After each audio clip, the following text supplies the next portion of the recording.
Hey guys, welcome back to our channel. आज हम बात करेंगे जुजुत्सु काइसेन के सबसे ओपी कैरेक्टर के बारे में, गोजो सातोरू। अब ये बंदा किसी इंट्रोडक्शन का मोहताज नहीं है।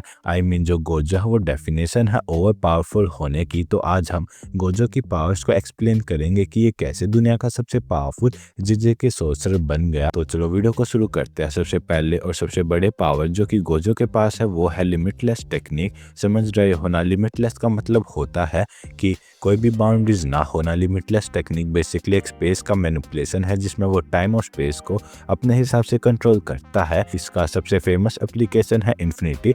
जब गोजो अपने इन्फिनिटी टेक्निक को यूज करता है तो वो बेसिकली अपने और दूसरे के बीच में एक इन्फिनिट स्पेस को क्रिएट कर देता है। तो जब कोई भी अटैक करता है वो लिटरली स्पेस में स्टक हो जाता है। इमेजिन करो कोई एनिमी तुम्हारे पास आता है और वो कुछ करने के लिए पास आ रहा है, पर जैसे ही वो क्लोज आता है उसकी स्पीड को 0 कर दिया जाता है। ये पावर काफी ब्रोकन है, राइट? अगर तुम्हारे पास ये पावर हो तो तुम्हें मारने के चांस 0 हो जाएंगे। गोजो को अटैक करना लिटरली इम्पॉसिबल हो जाता है। गोजो को अटैक करना लिटरली इम्पॉसिबल हो जाता है जब वो इन्फिनिटी को एक्टिवेट करता है। अब इन्फिनिटी तो एक साइड थी, पर गोजो की नेक्स्ट टेक्निक है जो और भी ओपी है और वो है कर्स टेक्निक रिवर्सल। गोजो अपनी कर्स टेक्निक को रिवर्स भी कर सकता है जो नॉर्मल जिजे के सोर्सर के लिए इम्पॉसिबल होता है। और जब ये टेक्निक यूज होती है तो वो अपनी कर्स्ड एनर्जी को डिस्ट्रक्टिव पावर में बदल देता है। इस टेक्निक के दो मेजर वर्जन है, ब्लू और रेड। ब्लू टेक्निक का मतलब है अट्रैक्शन। गोजो इसमें अपनी कर्स्ड एनर्जी को यूज करके एक एरिया को खींच लेता है, जैसे सब चीजें एक्सपोर्ट के आसपास पुल हो रही हो।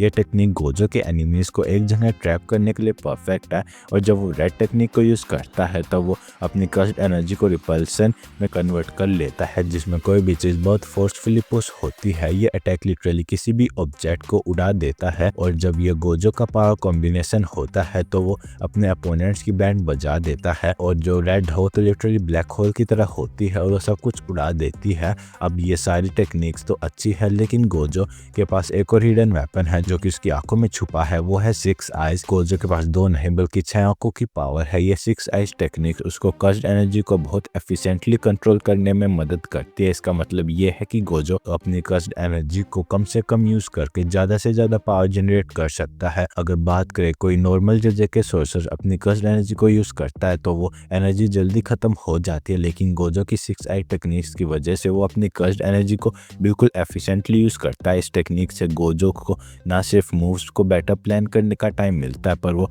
अपने एनिमी की वीकनेस को भी आसानी से देख सकता है। जब गोजो अपने 6 आई से कुछ देखने का डिसीजन लेता है तो वो इंस्टेंटली सारी चीजें एनालाइज कर लेता है। तो ये पावर लिटरली उसे एक लिविंग चीटिंग कोड बना देती है। चलो अब हम बात करते हैं गोजो के डोमेन एक्सपेंशन के बारे में, जो सबसे एपिक पार्ट है। गोजो का डोमेन एक्सपेंशन का नाम है अनलिमिटेड वर्ल्ड। अगर तुमने एनिमे देखा है तो जब तुमने देखा होगा कि गोजो अपने डोमेन एक्सपेंशन यूज करता है तो वो अपने अपोनेंट्स को एक ऐसे स्पेस में ले जाता है जहाँ टाइम और स्पेस का कोई कॉन्सेप्ट नहीं होता। और जब कोई उस स्पेस में जाता है उसके पास बहुत ही लिमिटेड टाइम होता है अपने थॉट्स को ऑर्गेनाइज करने का, क्योंकि वहाँ पर हर एक सेकंड में हजारों थॉट्स और इन्फॉर्मेशन मिल रही होती है। तो इमेजिन करो जब तुम अनलिमिटेड वर्ल्ड में हो, तुम्हारे पास सोचने का वक्त नहीं होता।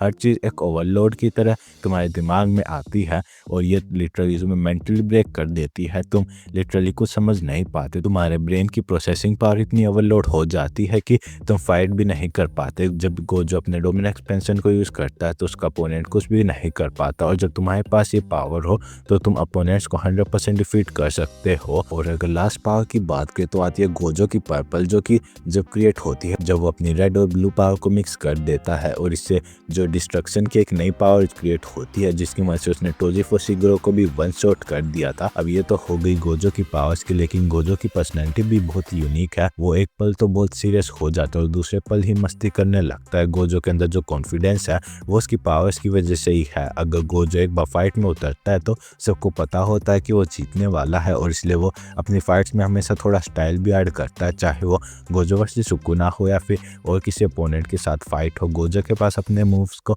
फ्लॉन्ट करने का एक ही तरीका है। सो ये था गोजो की पावर्स का ब्रेक डाउन। उसके पास जो टेक्निक्स है उसे समझना भी एक चैलेंज है, लेकिन गोजो की फाइट में जो थ्रिल है वो अनबीटेबल है। अगर आपको ये वीडियो अच्छी लगे तो वीडियो को लाइक करना मत भूलना। और अगर आप ऐसी और कूल कंटेंट देखना चाहते हो तो मेरे चैनल को सब्सक्राइब कर लो। कमेंट में बताओ आप गोजो की कौन सी पार्ट सबसे ज़्यादा अच्छी लगती है और हम मिलेंगे किसी और नई वीडियो में। जब तक के लिए पीस आउट।